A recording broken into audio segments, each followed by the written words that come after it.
பாராளுமன்றத்தில் சபை ஒத்திவைப்பு வேண்டி பிரேரணை மீதான விவாதத்தின் போது தோட்ட தொழிலாளர்களின் பிரச்சினைகள் தொடர்பில் இன்று கருத்துக்கள் முன்வைக்கப்பட்டன. 83,962 பேருக்கு லைன் அறைகள் கூட இல்லை. அவர்கள் எங்கு வாழ்வது? நான் ஒரு விடயத்தை கேட்கின்றேன். உல்லாசம், வீண்விரயம் மற்றும் அழிவை ஏற்படுத்தும் வகையில் வாழும் தொண்டமான் சாதாரண மக்களுக்கு வழங்கிய வாழ்க்கைதான் என்ன?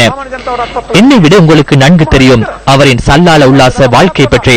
அந்த பகுதி மக்களின் வாக்குகளை பெற்றுக் கொண்டு அவர் உல்லாச வாழ்க்கையை வாழ்கின்றார். தொண்டமான் மன்றம் என்பது என்ன? இந்த மன்றத்துக்கு அரசாங்கத்தினால் பணம் வழங்க முடியும். அதில் 184 பேர் உள்ளனர். அந்த 184 பேரும் அவர்களின் கட்சியின் அங்கத்தவர்கள். கட்சி அதன் மூலம் நடாத்தி செல்கின்றார். அந்த ஊழியர்களுக்கு அதன் மூலம் சம்பளம் வழங்கப்படுகின்றது. அதே போன்று தொழிற்சங்கம் மற்றும் மன்றத்துக்கு அலுவலகம் உள்ளது.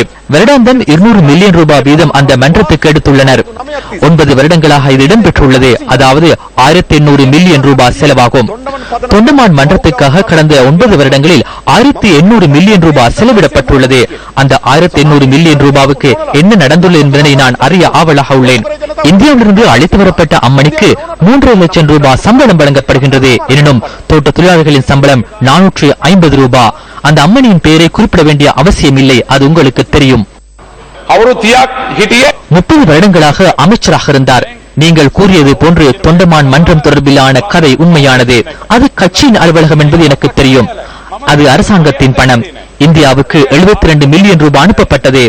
அவர்களின் தங்குமிட செலவு 95,000 ரூபாவாக காணப்பட்டது. இது யாருடைய பணம்? இது குறித்து FCID அல்லது கோப் குழு பரிசீலனை செய்ய வேண்டும்.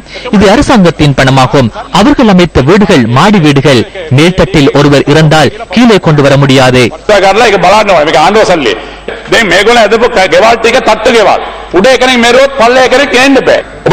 லைன் அறைகளில் மிகவும் சிரமத்துக்கு மத்தியிலே தோட்டப்புற மக்கள் வாழ்ந்து வருகிறார்கள்.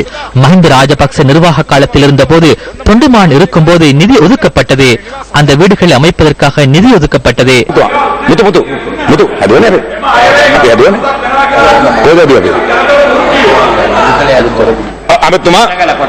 லபுக்கு கொட்டகல பிரதேசங்களில் ஓரளவு அமைத்தோம், எனினும் நிறைவு செய்ய முடியவில்லை. தோட்ட தொழிலாளர்களுக்கு தமது காணிகளின் உரிமையை வழங்க வேண்டும். அதனை நிறைவேற்ற நாம் எதிர்பார்க்கின்றோம். மிக விரைவில் அதனை செய்வோம். அனைத்து தொழிற்சங்கங்களும் அதற்கு விருப்பம் தெரிவித்துள்ளன. ඒ වගේම මම සතුටෙන් කියන්න කැමතියි මේ අදහසට වැවිලි සමාගමුත් කැමති වෙලා තිබෙනවා.